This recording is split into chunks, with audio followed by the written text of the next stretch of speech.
Baik teman-teman, kita lanjutkan tentang manajemen investasi dan juga portofolio. Nah, hari ini kita akan membahas tentang mengidentifikasi dan pengukuran resiko.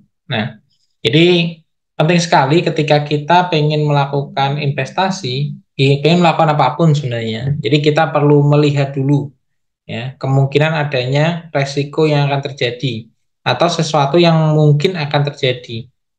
Jadi dimanapun ketika kita berada itu pasti akan ada resiko yang mengikuti. Ya, jadi ketika ada peluang itu pasti ada resikonya. Di mana ada kemungkinan untuk untung, maka akan ada kemungkinan untuk rugi juga. Nah, maka penting sekali ketika kita pengen membuat suatu keputusan atau mengambil sebuah keputusan, kita perlu melakukan identifikasi dan juga pengukuran resiko. Jadi, jika resiko tidak bisa diidentifikasi, maka resiko tidak bisa diukur. Ya.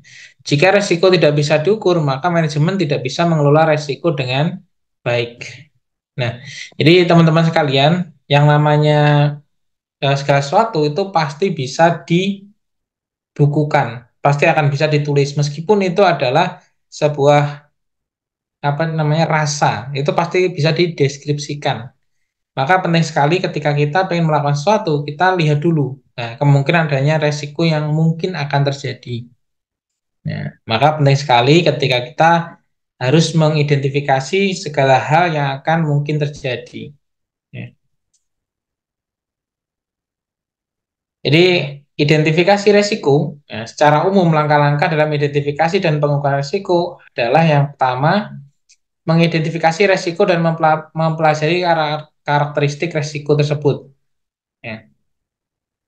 Jadi, ketika kita menyalakan api, pasti ada kemungkinan itu akan menyebabkan kebakaran. Nah, tentunya karakteristiknya seperti apa ketika adanya kebakaran? Oh, ada penghantar yang bisa menimbulkan kebakaran. Contohnya bahan bakar atau kayu dan lain sebagainya. Kita bisa mengidentifikasinya. Yang kedua adalah mengukur risiko tersebut. Nah, melihat seberapa besar dampak risiko tersebut terhadap kinerja perusahaan dan menentukan prioritas risiko tersebut.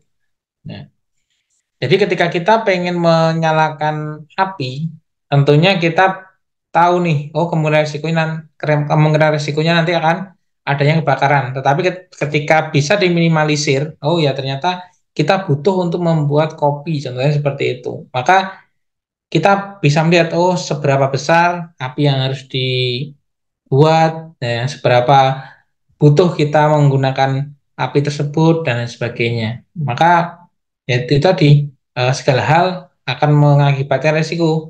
Tetapi ketika kita bisa mengukurnya, itu kita akan lebih mudah untuk mengendalikan resiko tersebut. Jadi ada empat langkah besar yang dilakukan ketika kita melakukan mapping resiko atau siklus manajemen resiko. Nah, tahap pertama resiko perlu diidentifikasi. Jadi kita lihat nih apa yang mungkin akan terjadi. Kemudian kita pelajari dan analisis karakteristik resiko serta lakukan evaluasi. Ya. Jadi pemahaman yang baik terhadap karakteristik resiko akan bermanfaat untuk merumuskan metode yang tepat untuk mengelola resiko tersebut. Nah, seperti tadi contohnya adalah mau menyalakan api tadi. Ya. Ketika kita tahu ya karakteristiknya seperti apa. Oh ini ketika ada bahan bakar atau ada sesuatu yang bisa menjalarkan apinya, maka ini akan mengakibatkan kebakaran. Maka kita perlu menempatkan atau meletakkan barang-barang tersebut agak jauh dari sumber api. Ya, contohnya seperti itu. Tahap kedua adalah menentukan skala prioritas resiko, ya, di mana kuantifikasi resiko merupakan salah satu komponen yang penting, karena kita bisa mengukur bobot resiko dan dampaknya terhadap kinerja perusahaan. Jadi, itu tadi ketika kita mampu mengendalikan resiko, apakah resiko itu akan membuat perusahaan itu menjadi kalang kabut.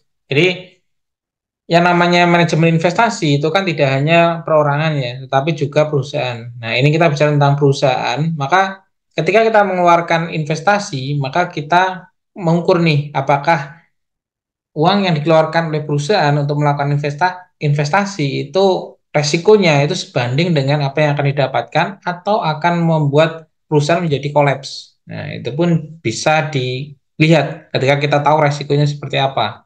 Tahap ketiga adalah fokus pada resiko yang paling relevan, yang memiliki dampak paling besar dan probabilitasnya paling besar. Ya. Jadi ketika kita lihat nih, oh ternyata kemungkinan resikonya itu memang ada resikonya, tetapi itu kecil. Nah, tetapi dampaknya atau keuntungannya itu cukup besar, maka kita bisa masuk ke dalamnya. Tahap keempat adalah mengelola resiko sehingga tidak mengganggu kinerja perusahaan. Nah, inilah pentingnya adanya portofolio. Ya. Jadi portofolio untuk manajemen investasinya. Nah, jadi ketika kita melakukan investasi, maka sejak kemarin saya bilang bahwasanya kita tidak bisa menaruh telur dalam satu keranjang. Ya. Maksudnya apa? Kita tidak bisa menaruh investasi di satu sektor atau satu bidang. Maka penting sekali ketika kita atau perusahaan kita pengen melakukan investasi, kita harus melakukan diversifikasi investasi. Jadi di beberapa bidang yang berbeda. Dalam proses mapping resiko itu secara garis besar seperti ini. Kita identifikasi keseluruhan resiko yang mungkin terjadi, kita pahami baik buruknya dari investasi tersebut, lalu kita evaluasi mana investasi yang kemungkinan besar untuk mendapatkan pemasukan untuk perusahaan. Lalu kita prioritaskan mana yang memang kemungkinan resikonya itu kecil, tetapi keuntungannya besar. Kalau kita kelola dengan baik, kita taruh uangnya itu di beberapa sektor atau beberapa bidang, lalu kita lihat, kita revisi lagi, apakah bidang tersebut akan terus survive atau tidak, lalu kembali lagi ke kita identifikasi lagi, dan seterusnya, dan seterusnya. Jadi kita selalu melihat secara detail, ya, bagaimana keadaan perusahaan tersebut atau bidang tersebut. Karena apa? Karena perubahan saat ini, kalau dulu kan 5 atau 10 tahun itu berubah, tapi saat ini perubahannya begitu cepat. Ya, bisa per tahun, bisa per 6 bulan, kadang 1 bulan sekali itu bisa berubah untuk keadaan pasar. Maka penting sekali untuk mengelola resiko di dalam proses investasi. Jadi ini contoh gambaran dari analisis sekuen risiko. Ya. Jadi hal yang mungkin di dalam proses investasi tentunya adalah adanya kerugian. Ya. Jadi di dalam proses resiko, hal yang akan terjadi, yang mungkin terjadi adalah kerugian. Maka kita perlu melihat secara garis besar sumber resikonya. Nah, ada dua resiko, ada resiko dari perusahaan dan juga resiko dari pasar makronya. Kalau digambarkan di sini adalah sumber resikonya, risk faktornya, kondisi yang menaikkan kemungkinan kerugian, di mana adanya sumbernya kan api. Ya, maka ketika adanya tanah yang ditaruh dekat kompor, maka akan kemungkinannya akan ada gudang yang bisa terbakar. Eksposur terhadap resikonya. Ya. Terjadi kebakaran, maka perilakunya kejadian yang melibatkan kerugian. Ya, maka akan menghasilkan kerugian. Maksudnya apa? Ketika kita yang kaitkan dengan proses investasi ini. Nah, maksudnya gini teman-teman. Jadi yang namanya resiko itu pasti ada beberapa sumber, tidak selalu hanya kepada satu sumber saja. Oh, perusahaannya kurang bagus atau gimana. Belum tentu seperti itu. Bisa jadi itu berasal dari perusahaannya, bisa jadi dari makronya, bisa jadi dari brokernya atau dari manajer investasinya. Nah, itu pun perlu diidentifikasi. Mana hal yang akan membuat kemungkinan terjadinya kerugian. Maka kita perlu mengantisipasi dari poin-poin itu.